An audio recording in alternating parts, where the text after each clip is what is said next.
importantes esclarecimentos, principalmente ao frisar a necessidade da adoção do princípio do arm's length para que não se gere penalidade na questão do Foreign Tax Credit por parte dos Estados Unidos e também da desnecessidade da adoção de um acordo para evitar a dupla tributação, embora seja o desejo do Brasil concretizar o maior número de acordos possíveis, e inclusive, muito importante que nós tenhamos no futuro um acordo com os Estados Unidos também, assim como com o Reino Unido, que são parceiros fundamentais, importantes e imprescindíveis para o nosso país. Prosseguindo, então, com o nosso painel aqui, vou pedir a manifestação do Dr. Romero Tavares, representante aqui da iniciativa privada da PwC, que representa essa indicação como participante das entidades privadas na construção, observações que vão ser adotadas por ocasião da concepção, do encaminhamento do projeto, depois da discussão lá no Congresso Nacional. Isso é muito importante para nós, que nós tenhamos, então, entendimento da sociedade, né, do mundo dos negócios, e, ao mesmo tempo, essa participação para construir um melhor modelo para a Receita Federal, para as empresas e para o Brasil. Por gentileza, doutor Romero. Muito obrigado. Agradeço mais uma vez também ao Ministério da Economia, ao CDE, ao BID e à Receita Federal do Brasil pelo convite e pela parceria, inclusive, nesses últimos anos. O caminho até aqui foi longo, realmente a sensação é que é o fim do começo e a gente ainda tem muito a realizar para materializar não somente essa reforma muito necessária e muito antecipada de preços de transferência, mas vários outros temas de tributação internacional, mas tributação da renda brasileira, que são relevantes para que todos os resultados que nós buscamos alcançar com essa mudança de preços de transferência realmente se materializem. Ou seja, eu costumo dizer que os temas de tributação, de forma geral, são vasos comunicantes, mas em tributação internacional, para se buscar um efeito de investimento estrangeiro direto e de comércio exterior, mais ainda. Se não houver um alinhamento de diversos conceitos, o resultado que se busca não se atinge. Então, com esse tom, é que eu realmente congratulo significativamente toda a equipe técnica que participou desse projeto nesses últimos anos, que houve sim, com base principalmente desde que nós iniciamos o primeiro evento em que nós, na CNI, recebemos, inclusive,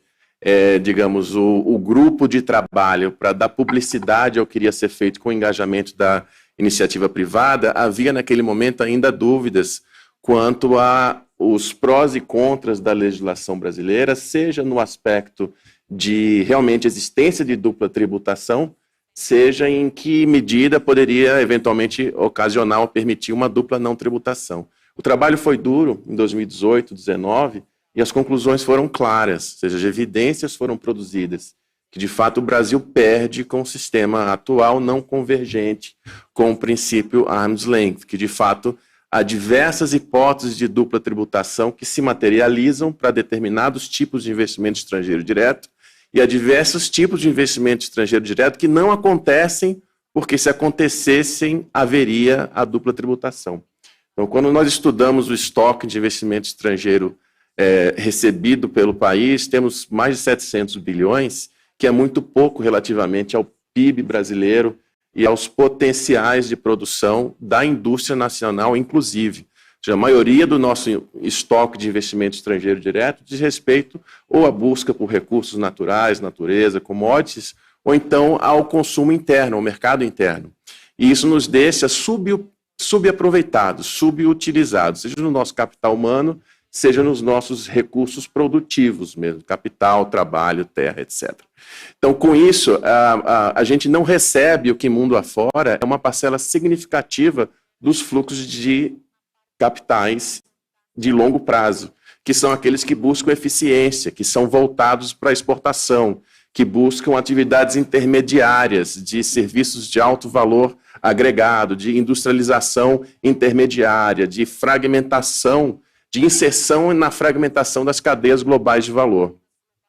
tudo isso só acontece se não houver dupla tributação efetiva e se não houver o risco de dupla tributação. Pois bem, as regras de preço de transferência atuais, elas impedem que o Brasil participe dessas cadeias globais de valor na medida intermediária, ou seja, nesse escopo de investimento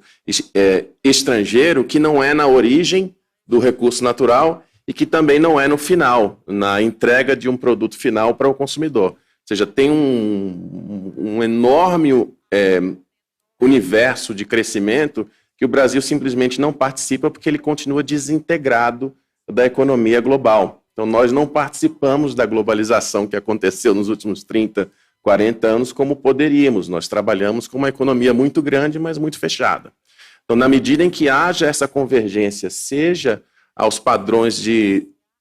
preços de transferência para se evitar a dupla tributação, seja a outros conceitos e outros critérios, como, por exemplo, na tributação de serviços, na tributação de royalties, em alguns outros aspectos que nós não vemos convergência ou comparabilidade com as práticas dos países mais desenvolvidos, nós vamos continuar a ter hipóteses de dupla tributação que vão continuar a nos impedir de participar mais efetivamente, nos beneficiar efetivamente desses investimentos estrangeiros. Pois bem, o trabalho que foi feito é enorme, é gigante, porque preços de transferência é o maior e mais material dos temas. Mas não tenha dúvida que sem os demais temas, sem o exercício que ainda precisa ser feito de convergência, por exemplo, a mais das cláusulas da Convenção Modelo OCDE, que inclusive vai nos permitir ter mais acordos para evitar a dupla tributação com mais países, tal como Estados Unidos, tal como o Reino Unido. Então, com esse conjunto de medidas, que é exatamente a direção que o Brasil está seguindo, quando nós vemos o que é que está no roadmap, que veio agora oficialmente colocado para a nossa acessão à OCDE, fica claro que todos esses temas estão lá contemplados e serão objeto de um trabalho tão sério e tão criterioso como esse que foi feito até aqui na questão de preços de transferência. O que fica claro para mim, nesse primeiro momento, quando a gente observa a parte geral da legislação brasileira, o primeiro é que realmente é comendável, é necessário e é o que se esperava que o princípio arm's length tivesse lá adequadamente legislado como o cornerstone, a pedra principal, o pilar fundamental da norma. O tema do quanto vai na lei ordinária e o quanto vai nas regras infralegais é muito difícil. É muito difícil em qualquer país.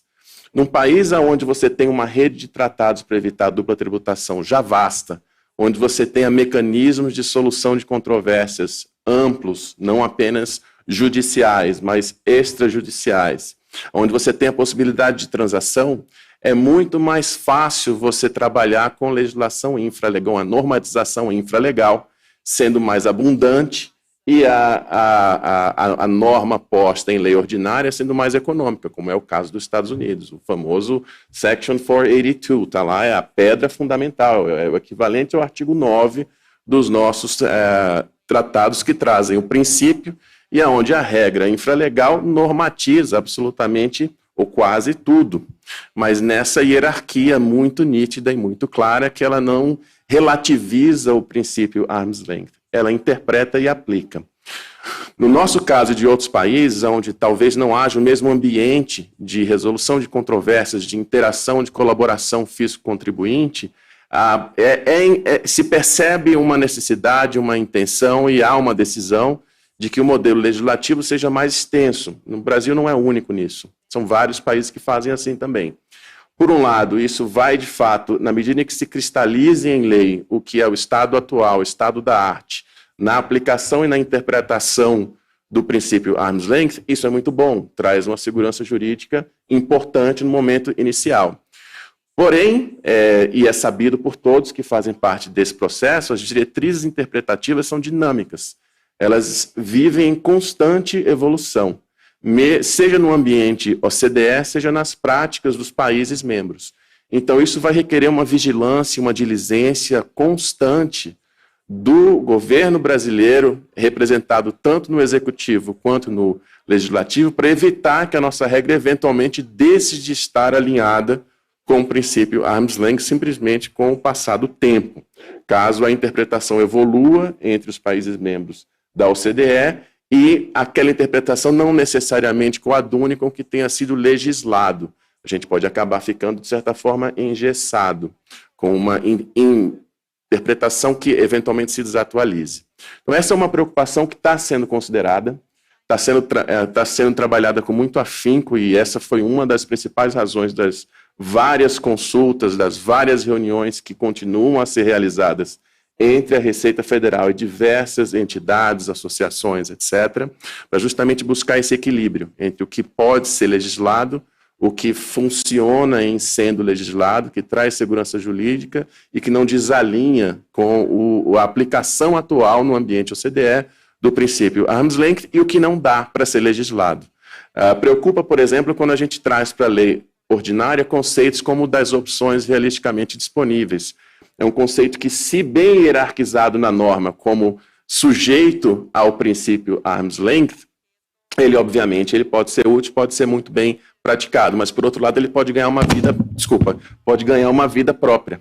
Então, a depender de como ele seja definido no texto legal, ele pode ganhar uma vida própria e pode ser tratado como uma outra via de se entender o princípio arm's length, o que pode ser preocupante versus a prática dos outros países, não o princípio em si, mas a prática dos outros países. Da mesma forma, como quando nós optamos por incluir na nossa definição de partes associadas, de partes vinculadas, o critério da influência e não o critério do controle, a gente chama as transações de controladas, sujeitos ao controle de preços de transferência, não quando elas são controladas entre as partes, e sim quando há influência entre as partes que resulte em risco à precificação, ou seja, risco arrecadatório relativamente à precificação. Isso pode acabar atingindo transações que são feitas absolutamente a mercado, por exemplo, entre empresas que têm um minoritário comum,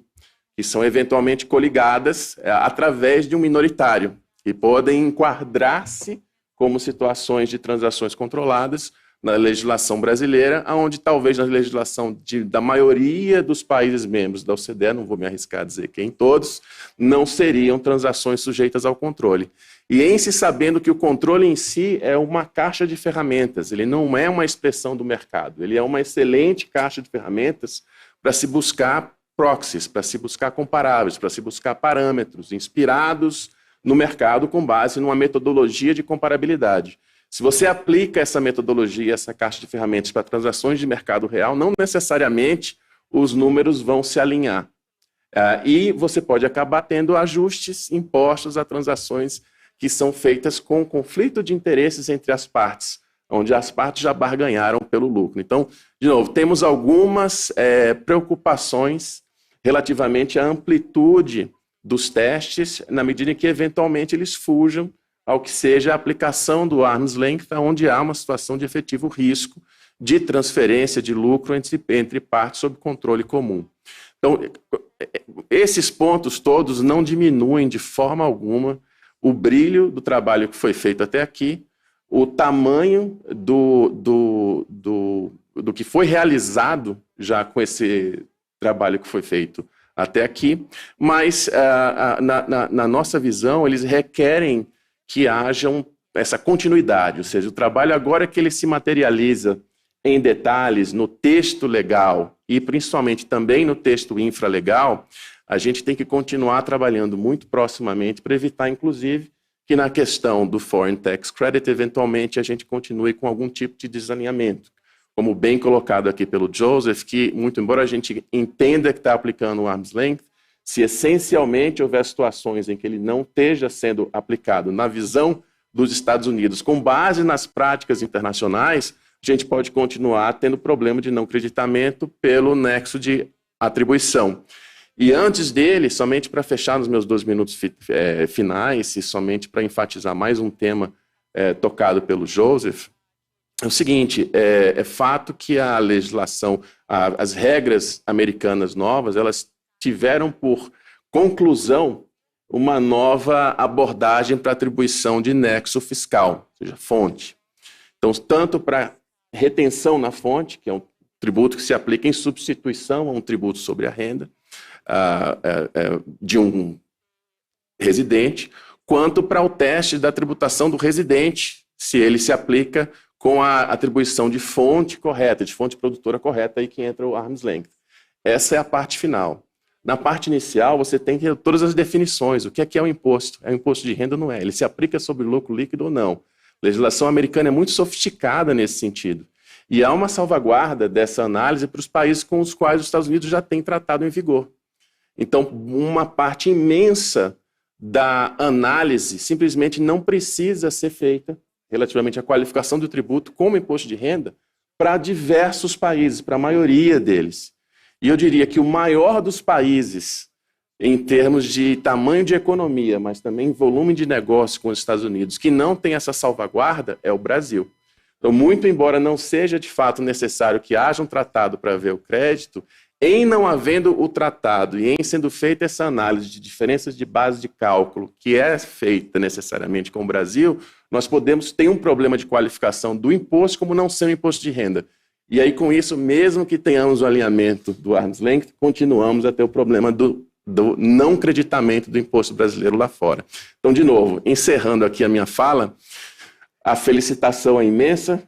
o trabalho é maravilhoso, mas continuamos tendo muito a ser feito para garantir que os resultados que são buscados aqui sejam realmente alcançados. Então, com isso, eu termino a minha fala inicial.